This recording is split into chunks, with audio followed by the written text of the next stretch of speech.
CBS News White House correspondent Weijia Jiang is joining me now from New Delhi to talk more on this. So listen, Weijia, during that that press conference, the foreign press in particular they were really interested in whether or not there was any progress on a trade deal. The president said multiple times that there had been progress, but we didn't get a lot in terms of details. And then he just sort of pivoted to how unfairly the U.S. is being treated, things that we've heard before. So where are things in regards to a trade deal?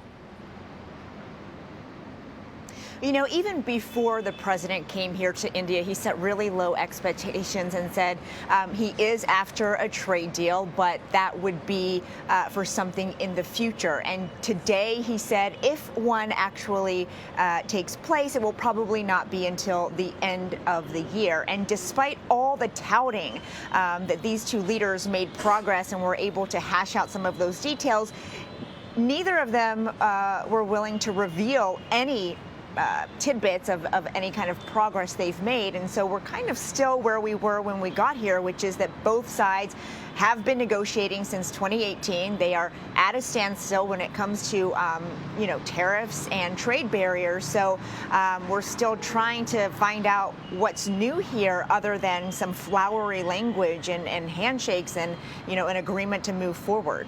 Now, the president complained about particularly high tariffs for goods. He talked about Harley Davidson and then talked about Indian motorcycles that maybe Americans are buying, which I don't know much about, but he did say Harley Davidson really gets hit particularly hard. What's at the center of the stalemate here? Why is it so difficult to hammer out a trade deal?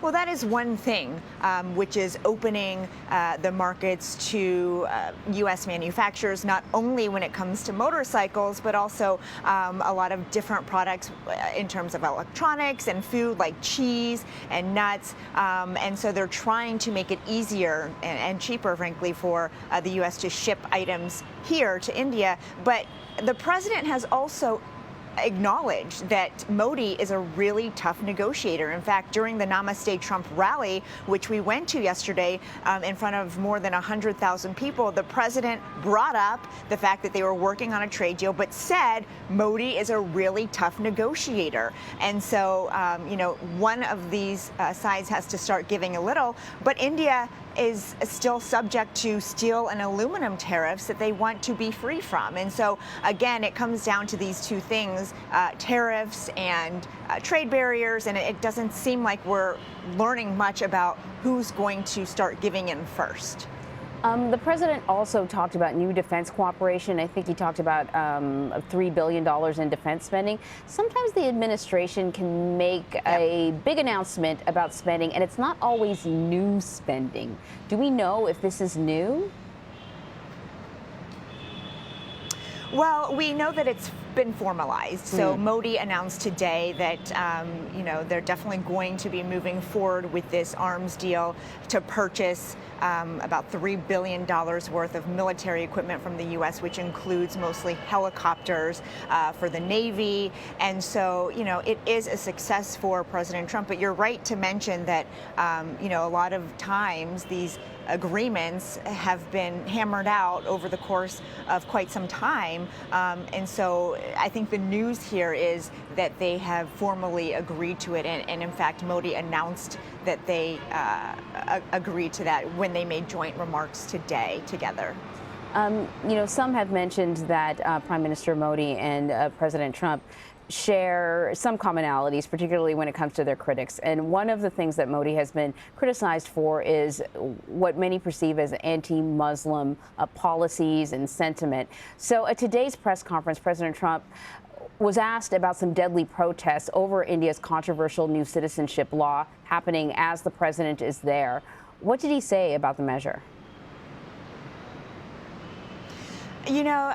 This has been, frankly, the elephant of the entire trip because, we've seen so much pomp and pageantry and celebration, but the real backdrop is the violence that's been escalating because of India's new immigration law that was passed in December. And since then, protesters have been in the streets. And here in Delhi, it has really turned violent. And local media has reported that at least 9 people have died side, because this new law essentially gives a fast track to citizenship for people who are fleeing religious persecution, but excludes Muslims. So, you know, this was the lingering question. How is President Trump going to weigh in, if at all? And he just said that he spoke to Modi about religious freedom, and he believes Modi is very interested in and works hard to maintain religious freedom, but he did not want to wade into that water. And so he was asked about these deaths and the attacks, and he said it's up to India. And it's not necessarily surprising that the president did not want to take a firm stance. I mean, when he makes these trips abroad, he does not typically call out the leader that he's meeting with over human rights abuses. I mean, let's just think about North Korea as one example. When the president has an agenda and a motive, you know, he acknowledges that he is negotiating, that he has to maintain a good relationship, and he's not going to come here and criticize Modi on Modi's ground. But certainly it's another example of critics saying President Trump is not doing enough to display America's stance and position on the worldview that it will not accept human abuse. Weijia Jiang, thank you so much.